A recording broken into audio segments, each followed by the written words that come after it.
Welcome to the Unscripted channel. This is not a podcast, not a live stream IRL. I don't know what it is. It's just like a long video that's very unscripted, one shot, one take, everything on my mind. Pretty long video sometimes. So yeah, today I just want to talk about everything that I've been up to or like what I went through out chasing my dream. For anyone that's pursuing their dream or trying to achieve their goals, this will definitely be relatable to you. But even if you're looking to even start, this could be very inspirational, kind of. Maybe. I don't really like the idea of motivation and inspiration because it's not sustainable. But I'll maybe talk about that another time. But so let's just start. So I was just thinking like how I want to look back at these videos and be like, wow, that was me a couple years ago, Nicky Mills, before he was famous and successful, right? So I guess we start back in 2020, right? Everyone could relate. It was COVID. Nobody could go anywhere. It's all lockdown. This is what created the mindset of like people being more open-minded. People started to awake from like the reality of what life is. Like for example, the 9 to 5 job. Nobody wants to work at a 9 to 5 or a corporate job or slaving away towards a job that you might not want to work at. And maybe some people do. Maybe people generally do find the fulfillment and happiness and enjoyment with a job as it leads to having friends in the career, growing from that career. Everyone's different, of course. So but this also opened up a broad idea of entrepreneurship as more people started to be aware of that you can make money online, that you can do what you want, do what you desire, as long as you take action. And I'm pretty sure everyone knows that by now. So I guess with that being said, that is where I started my journey because that got me the inspiration.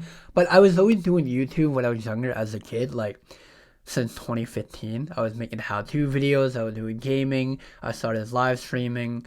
I did a lot. It didn't really work out like granted, and sometimes I'm happy it didn't because it's not really what I wanted. What I'm doing now is kind of cool, but I don't know. But anyway, so at that time, I was trying to figure out what I wanted to do. Now, I just graduated high school. I was about to go to college. I was going to go away. I didn't really want to go. I was never really a school person. Like, I like school, but I didn't know what I wanted to go to school for. If I knew what I wanted to go to school for, I would have a lot of fun. I think that could be said for a lot of people, right? If you don't know what you want to do in school, then it's not going to be fun, right? There was some subject that I did better in because I had enjoyed it more. Like English, I really enjoyed English with the writing and reading. I was very into it. Even history, science, math. Math was definitely not my strong suit. But like those three subjects, I always had a flaw in. Like it was always like an A. I would have like 100 in my grades because I just liked it. So I think that also made me realize like I gotta go to school for something what I like, but I didn't really do that because I didn't know what I wanted to go for. Anyway, so yeah, I was gonna go away to college. That didn't work out due to COVID. They said everything's gonna be online. You just work in your dorm. And I was like, no, I'm not doing that. I'm not going in debt on a degree that I don't even know what I want to do. Like I'm not gonna go to school for 2 years, sit in my dorm, not even get the college experience to just waste money. So I was like, I was first gonna drop out and just say, Ma, I don't want to go to school. But she was like, no, you can't do that. Like, what are you crazy? I was like, damn. So then I'm thinking, all right, I'm just gonna move out. Like, I'm just get my own place, work in the restaurant, and do all that. And this was COVID, so I'm thinking, oh, well, I don't have income. I don't know where I can even get a place because no landlord is gonna take me, 19, 18-year-old kid. So I'm like, damn. Um, so I wound up going to my community college and just stayed there. It did a few things for me. One, it bought me time on pursuing my dream, which I'm gonna talk about in a sec. And two, it just gave me time to live like rent free. I mean, I think that was the blessing in disguise that I had to make the sacrifice of going to school while living rent free. So and while pursuing my dream. So speaking about pursuing my dream, here is where it came to me starting up my YouTube channel again. Me trying to become like a content creator. Not really much of an influencer. I would not say I'm an influencer whatsoever. Really, I guess not really even a content creator. More just me making videos about things that I like philosophy, self-improvement, just like intake of the reality that we live in, and we found that pretty cool. So yeah, I started that up. I didn't really know what I was even making videos of. I mean, I tried a lot of ideas with YouTube, but it was always about like philosophy, self-help, self-improvement, stuff like that. And I did that back in 21, 22. I have it written. Okay, so YouTube was 22 when I fully started making videos every single week or like every day. And then I started Instagram and TikTok short form also at the same time, 22, when I just started making videos every day, pushing it out, not even knowing what I was really like trying to talk about. Like I didn't really know what my niche was. So that's probably the reason why it didn't work out as great as it did yet. But yeah, so then at that time I was doing a little bit of day trading. I feel like everyone did day trading for a little bit. That worked out really good in the beginning, as obviously, beginner luck. As time went on, I lost a lot of money. I think it was bad. It was bad. Okay, so I think I started day trading back in 21 of July. A year later, I was probably down $20,000, like literally 20. And again, I'm like 19, 20 years old, having lost $20,000. And you might be thinking, wait, how do you even have $20,000? I used to be good with my money. I saved a lot, but also I was a very risk taker. But here's the comeback story. All right, so listen to this. I lost that amount, and I was about to quit because I think I put in total, like, not all together, but throughout time, I probably put about like 23,000 in the stock market, like my Robinhood account. And a year later, I probably had like $1,900, $2,000, and I was like, damn, I just lost like 20, man. It's like I'm literally 19, 20 years old. Like I don't even make that much. At the time, I was working in the restaurant, and I made like 800, 900 a month. So thinking about that, even if I saved every dollar that I had through the restaurant, it would take me like 14, 16 months to make it back. If I made about like 8, 900 or a little bit more, it would have to be a little bit more. But I was like, oh damn. So then, I got lucky. I got lucky with a couple of stocks. So this is what happened. So I was only had 2K, and I was like, all right, screw it. I'm just gonna gamble. I mean, if I lose to 2K, I'll lose to 2K. I'm already 20K in debt, so it's like, I mean, at this point, what else do I got to lose?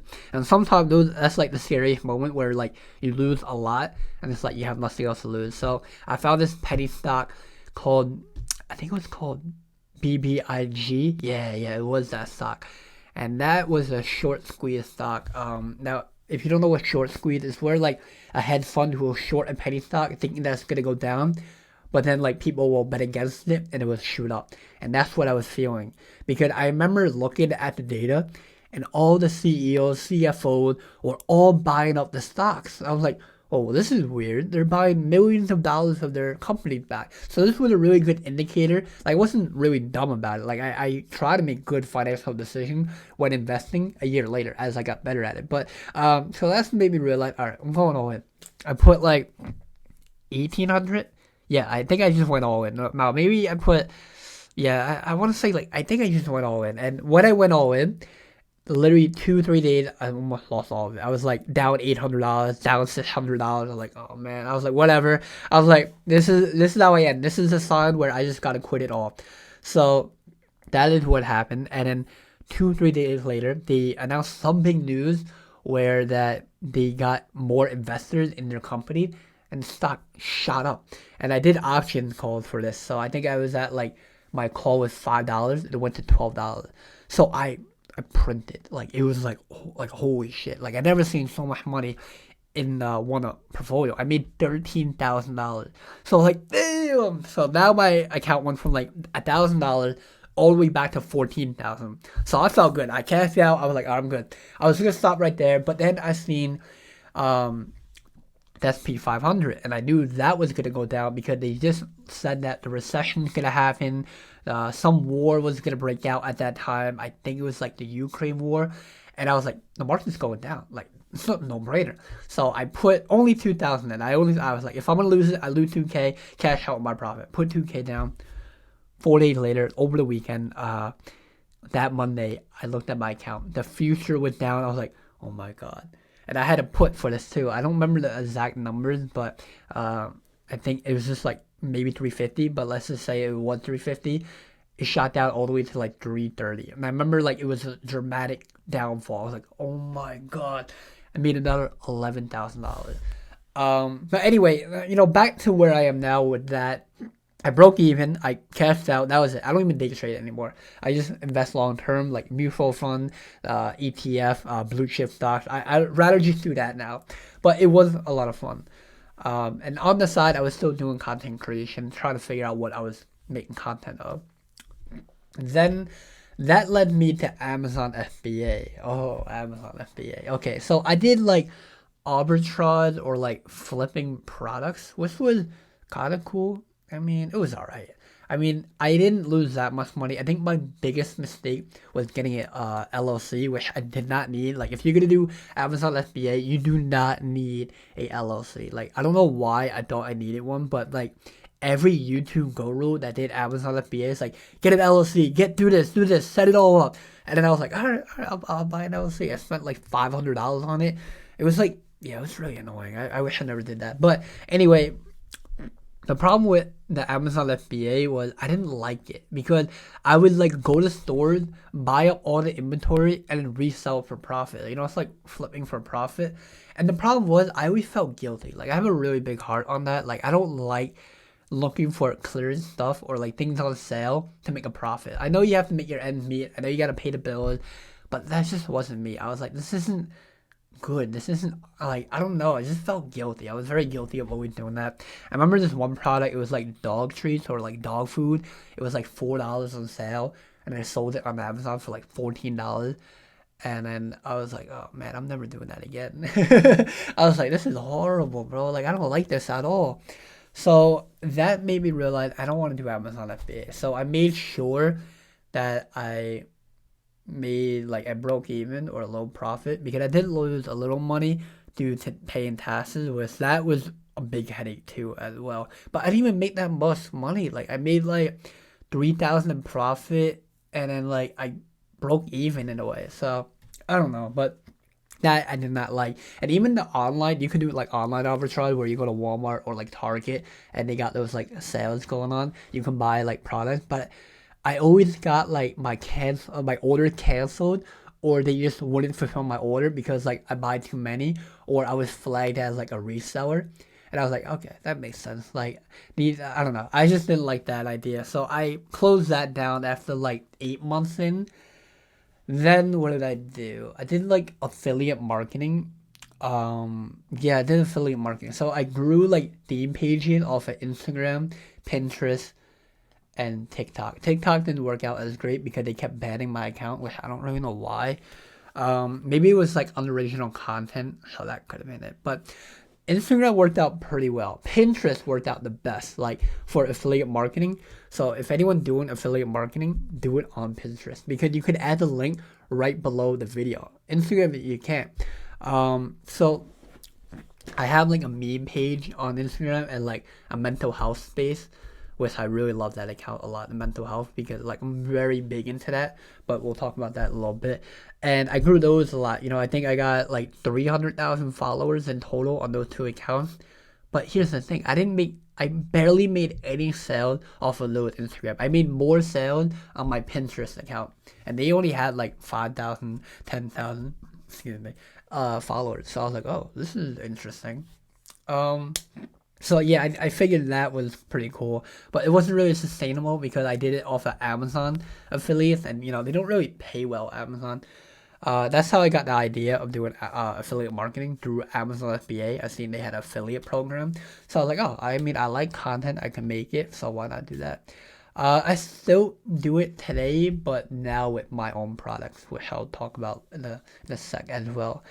So I don't do that anymore. Then I did SMA. Oh my god, I did SMA, didn't I? I did. Whoa. Alright, so SMA was. Yeah, that was a headache and a half. All right, so SMA can work, but it's very saturated. No, not even saturated. It's very competitive because the thing with SMA is that you don't really need much experience. You just gotta sell yourself to make that sale. It's a numbers game. I'm not gonna get too in depth with it because I don't really do it. I didn't do it for long enough. I did it for like 6 months, but I realized it was a number game. I didn't really like it. You know what the problem was? It's the brand. I hate working for brands because every time I got them on a call where I was like pitching my idea of what they want, they always felt like they're better than you, or they always felt like you have to do so much work for so little pay. I'm like, bro, no. Like, I remember this one client, not gonna say name, but they wanted like 30 posts, me engaging in their comments, their DM, making some story posts, just being very active with their social media page. And they only was gonna pay me $400. I'm like, I can't dedicate all that time for $400. And I told them no, like, I mean, like, I can't do that for 400. And then I told them like the price that I thought would be fair, and I was giving them a pretty fair deal, 1,200. And they instantly like ghosted me after that. They were like, they didn't even say anything. They just like, yeah, we'll have to come back to you on that. I gotta get it checked with the boss. And I never heard from them again. And I did that a couple of times, you know. And maybe my prices were too high, but you gotta remember, if you have to make 30 posts, engage in the comment, engage in the DM, be a fully like social media management package, you have to at least pay $1,000 because you're dedicating all that time towards it. Then I thought about jumping into ads, but I realized how, yeah, that was crazy. I remember like calling my local gym and I was like trying to pitch it to them, and they were like, buddy, like, listen, like, you're like the fourth guy this month calling me about doing social media ads. I was like, whoa. Like, and I live in a very small town, so I'm like, all right, that's wild. Okay, well, not that very small, but, you know, pretty small. But I was like, whoa, okay, that's not gonna work. So I scratched that idea. Then I just started to really focus on my personal branding. Nikki knows what you're watching. This is like an alternative account, Unscripted. But that's what I started to focus on. Like, I guess, what are we in May? June? Oh my God, June. Okay, so yeah, we're in June. But I guess a year in almost, fully focused on my personal brand. And it's been going okay. I mean, not as granted as I hope it would be, because I'm kind of in the pickle right now due to things not working out. So yeah, I mean, my motto is very simple with this stuff. It's like, even though I've been trying to make money online, or not even online, but like trying to just do what I want, you know, I have this idea of like, I don't want to work for a job. I don't mind being unemployed. Like, I can make ends meet by either doing freelance work, by either working, you know, picking up a couple of shifts at the restaurant just to pay my bills. You know, I think that is more fulfilling in life. I feel like, doesn't that give more thrill to your life? Like, try to just make ends meet. I mean, it's not fun all the time, don't get me wrong, but I think it also portrays like you have a little bit more time, you have freedom. Like, listen, I just graduated college. Oh my God, wait, I didn't even tell you that. Yeah, so I graduated college. Which got me tight because I tried to apply for jobs. I applied to at least over 100 jobs. I got one interview, and I'm more than qualified because I have the freelance experience. But I don't know, job market is rough right now. But that's what made me realize, like, I don't really need to get a job. I can still add more time. I'll do freelance just to make ends meet, pay my bills while still pursuing my dream. And maybe it's one pipe dream, but my motto is very simple. It's where like, you think long enough to it, you'll get your breakthrough. You'll be successful at whatever you do. But I think what's crucial is having fun while you're doing it. If you're not having fun, you're miserable.